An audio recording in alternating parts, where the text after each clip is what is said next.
பெரியவா சரணம். இன்னைக்கு மார்ச் 28 பெரியவா இங்கே இருக்கா. இன்னைக்கு தலைப்பு வினயத்தின் சிறப்பு. வினயம் என்றால் பணிவு.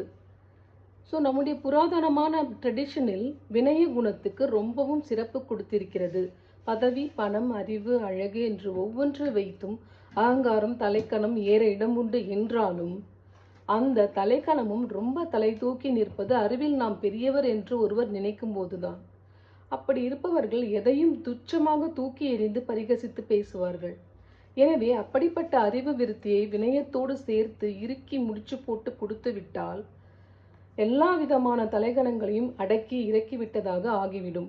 இதைத்தான் நம் சாஸ்திரங்கள் மீண்டும் மீண்டும் வலியுறுத்துகின்றன. அதாவது கல்வியானது வினயத்துடன் சேர்ந்தே பயிலப்பட வேண்டும், இல்லாவிட்டால் கற்றது அனைத்தும் வீண் என்று சொல்லியிருக்கின்றன. பகவானும் கீதையில் வித்யா வினய சம்பன்ன என்று சேர்த்து சொல்லியிருக்கிறார். பெரியவா சரணம். தேங்க்யூ.